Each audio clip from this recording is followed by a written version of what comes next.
ती जागा म्हणजेच हा ऐतिहासिक महत्व असलेला थिबा पॅलेस. मला एक गोष्ट इथे सांगायची आहे. समोरचा नजारा बघा, सोमेश्वर खाडीचा.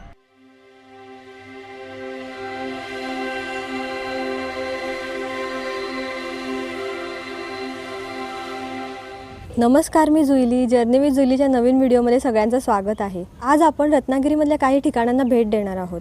रत्नागिरी सिटीमध्ये फिरण्याची बरीचशी ठिकाणं आहेत. या व्हिडिओमध्ये आपण थिबा पॅलेस, थिबा पॉईंट आणि त्याचप्रमाणे थिबा पॅलेसमध्ये असणाऱ्या 3D शोचा आनंद घेणार आहोत. जो 3D शो आहे तो मी सुद्धा याआधी कधी बघितला नाही आहे, त्यामुळे मला पण खूप एक्साइटमेंट आहेत. आपण सुरुवातीला थिबा पॅलेसमध्ये जाऊयात. चला. हा जो समोर दिसतोय तो थिबा राजवाडा.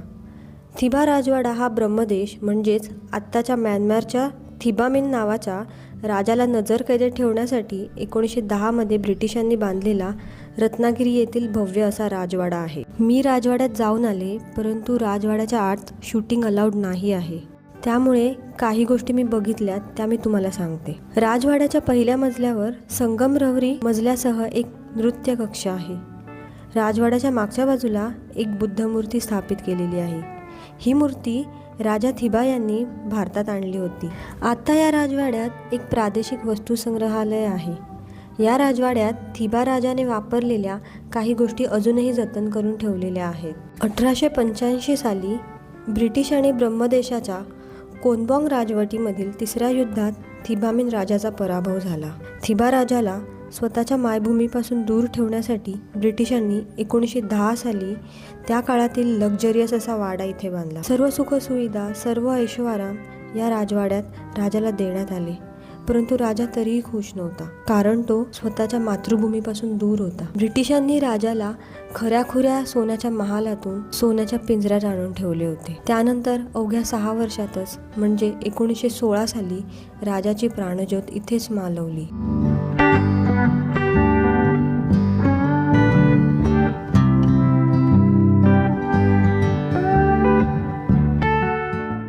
बोराचं झाड आहे एक, पण सगळी खालची बोरं सगळ्यांनी काढून घेतलीत. माझा हात नाही पोचत आहे वरती. लाल बोरं सगळी वरती आहेत.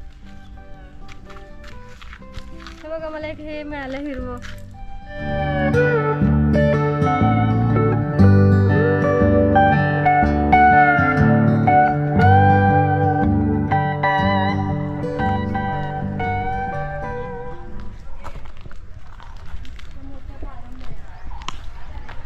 झाडाखाली असं म्हणतात की भरपूर ऑक्सिजन असतो.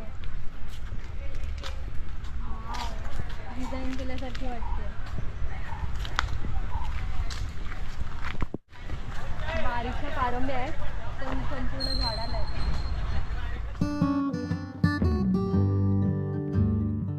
या राजवाड्याचं बांधकाम ब्रिटिश कॉलोनियल आणि बर्मिश शैलीमधील आहे.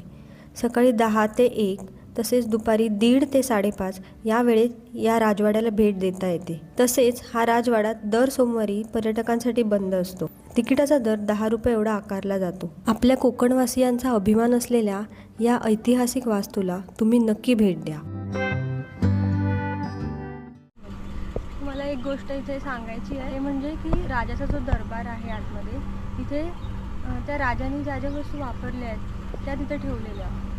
तर त्याच्यामध्ये त्यांचा बेड होता, छोटासा असा, हाईट उंच होती पण असा आकाराने थोडा छोटा होता. त्यांची खुर्ची होती, त्यांचे त्या काळातले लक्झरियस पडदे होते गोल्डन कलरचे. त्यानंतर असा प्लॅटफॉर्म होता पायऱ्यांचा, आणि त्याच्यावरती खुर्ची ठेवलेली. आसन होतं ते होतं, आणि त्या आसनावरती त्यांची फोटो फ्रेम ठेवलेली. ॲम्बियन्स असा होता की एकच लाईट लावलेली छान, आणि पंखा चालू होता. एकदम शांतता होती. राजाच्या दरबारात गेल्यावर एक अशी जी फिलिंग येते ना, तशी तिथे मला येत होती की खरंच ते आहेत. युअर मॅजेस्टी असं लिहिलेलं सुद्धा तिथे. लेझर शो इथेच असतो, संध्याकाळी 7:30 वाजता सुरू होईल. आणि बघू शकता तुम्ही, ते हळूहळू गर्दी पण व्हायला लागली आहे. आणि इथे बसायची सोयसुद्धा खूप छान आहे, सुटसुटीत आहे, व्यवस्थित सगळं नीटनेटकं ठेवलं आहे. हे स्पीकर लावले आहेत, आणि इथे वरती काय लावलं आहे ते काय मला माहीत नाही. आपण संध्याकाळी 7:30 वाजता येऊयात. परंतु आपण दुसऱ्या स्पॉटला भेट देऊन येऊयात. चला. या राजवाड्याच्या आवारात एंट्रन्सलाच एका झाडाभोवती बसण्यासाठी पार केलेला आहे. मॅनेजमेंटद्वारे हा परिसर अतिशय स्वच्छ ठेवला जातो, परंतु काही निष्काळजी पर्यटकांद्वारे इथे कचरा फेकलेला होता. तुम्ही आलात तर या गोष्टीची मात्र काळजी घ्या.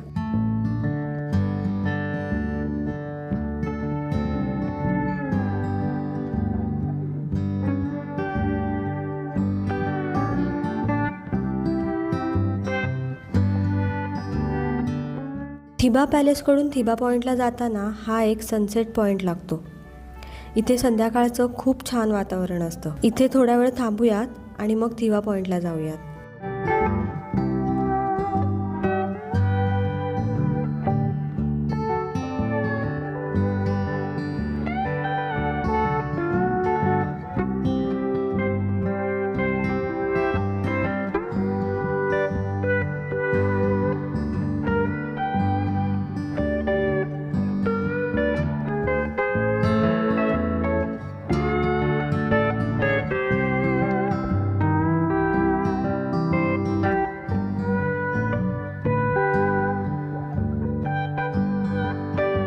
हे जे समोर दिसतंय ते आहे राजमाता जिजामाता उद्यान म्हणजेच थिबा पॉईंट.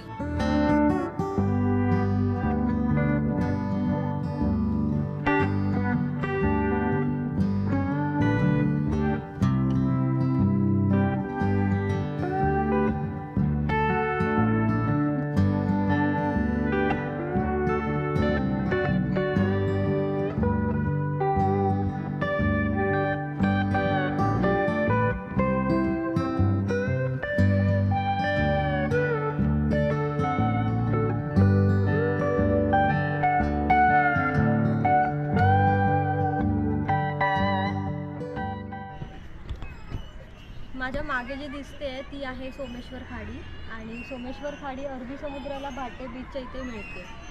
संध्याकाळची वेळ आहे आणि हा जो स्पॉट आहे ज्याला म्हणतात राजमाता जिजामाता उद्यान हा सनसेटसाठी फेमस आहे.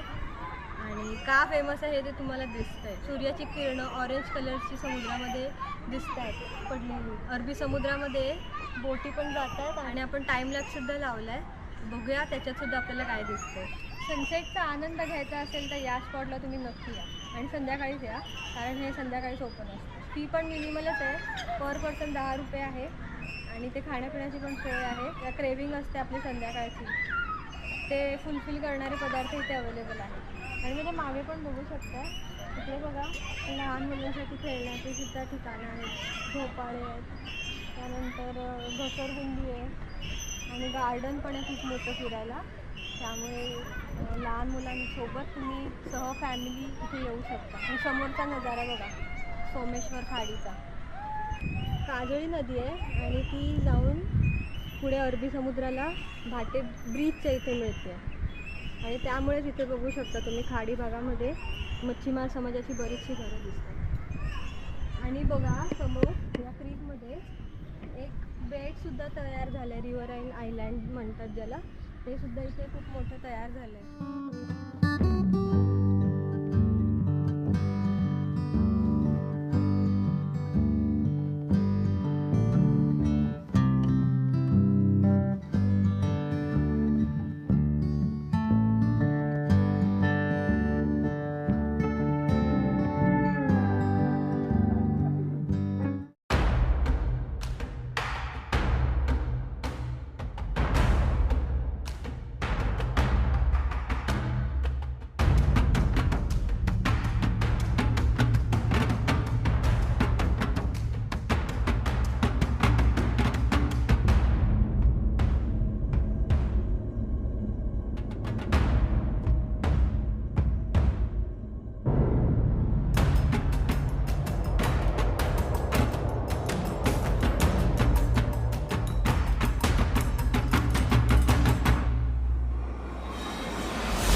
शो इथे आहे, चला काहीतरी खाऊन घेऊया.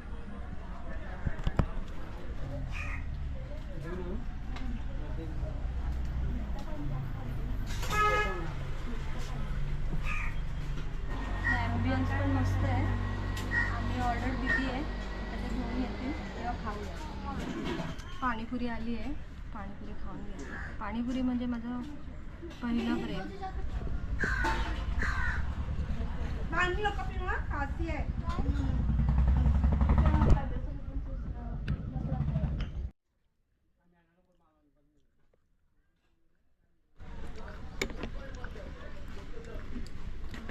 शेवटची पुरी आहे, पटकन संपली माझी पुरी.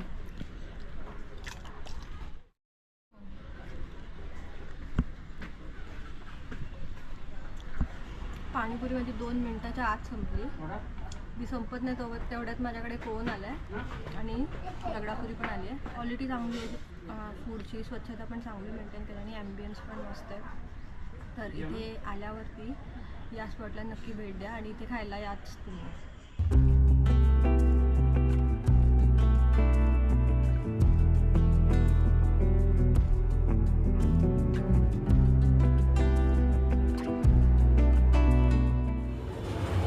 आपण थिबा पॉईंट बघून आलेलो आहोत. आता आपण थिबा पॅलेसला जाऊया. आपला 7:30चा 3D शो आहे तिकडे, चला.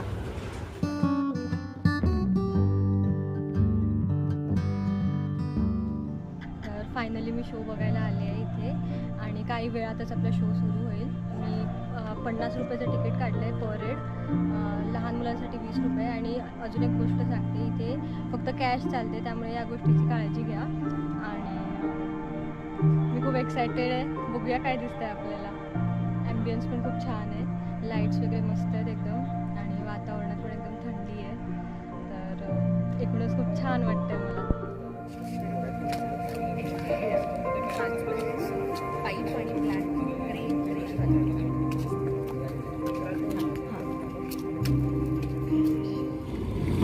थिबा पॅलेस.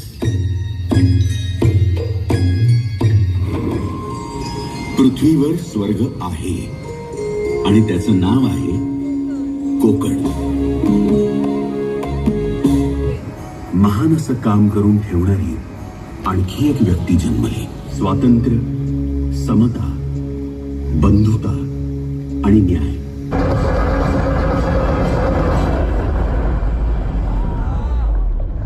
आणि त्यांच्यासाठी हा सुंदर असा थिबा पॅलेस बांधून दिला.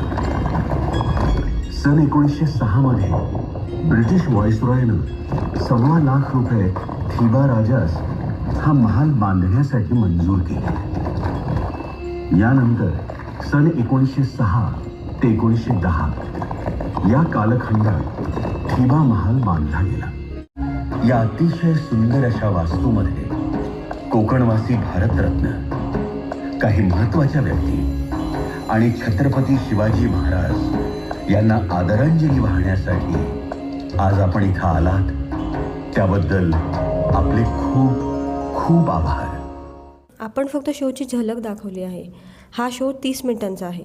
प्रत्यक्षात शो पाहण्यात खरी मजा आहे. तुम्ही शोला नक्की या. मला खात्री आहे एक मराठी माणूस म्हणून तुमचं ऊर अभिमानाने नक्की भरून येईल. व्हिडिओ आवडल्यास लाईक करा, शेअर करा आणि चॅनलला नक्की सबस्क्राईब करा. चला भेटूयात पुढच्या व्हिडिओमध्ये. धन्यवाद.